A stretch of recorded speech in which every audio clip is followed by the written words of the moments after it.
unfortunately, we had a presidential candidate say we should never apologize for American values, supporting the film. People hear that in the Arab world and they say it's an American value to denigrate our religious sensitivities. He was obviously saying speech, freedom of speech. But the point is, as Americans, do we really want to say it is an American value to denigrate other people's faiths, other people's beliefs? We can criticize those beliefs, write intellectual tomes about why Islam is not a true religion. There are many books like that, and nobody gets upset. Muslims don't get upset. You can write all you want of why you don't think the Prophet Muhammad is a prophet, but to mock, to denigrate, to make fun of somebody who's dearer to the hearts of the Muslims, and this includes Jesus. The Muslims feel the same way about Jesus, or about Moses, about any of these prophets. Really, this is where we have to ask ourselves, is this the type of society we want? We have risen above racial denigration in this country, in the public space. If you denigrate somebody racially in the public space, you will lose your job. You will lose your job.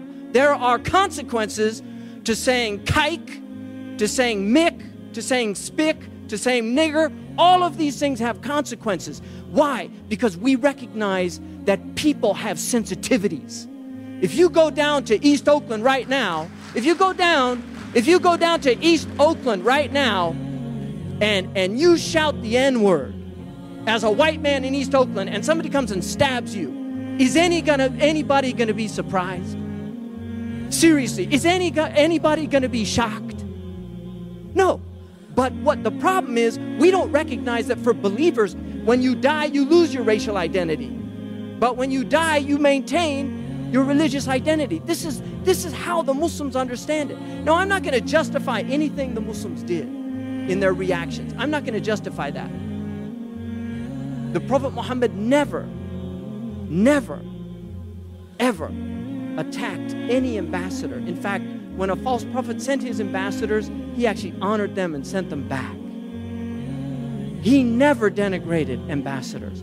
In the ancient world, it was a declaration of war to kill an ambassador. This is a wretched thing that happened, but a small minority of people, and let me remind you that there were Libyans who died defending that embassy, trying to keep the Americans safe. And they are recorded. There are recordings of them saying, protect them, make sure they're inside. And they lost their lives. And they would see that as a martyrdom in their faith. Just like Amir Abdul Qadir al-Jazairi defended the Christians and the French legation in Syria against the riots in which they were attacking Christians. He went out and defended them. The French sang his praises. Even though they had conquered his country and driven him out of his own country, he defended them in Damascus. He was honored in this country. Kadar, Ohio is named after, Iowa is named after him because he was honored as a noble human being. This is our prophet. This is how we see our prophet. Now, I would argue that there is an element. I called this years ago. I gave a talk at the Globe Theater about Othello. It was after 9/11. And I argued that Othello, Santiago Matamoros was the patron saint that drove out the Moors from Spain. And so Shakespeare called this character Iago, right? The Spanish advisor to Othel, the Moor.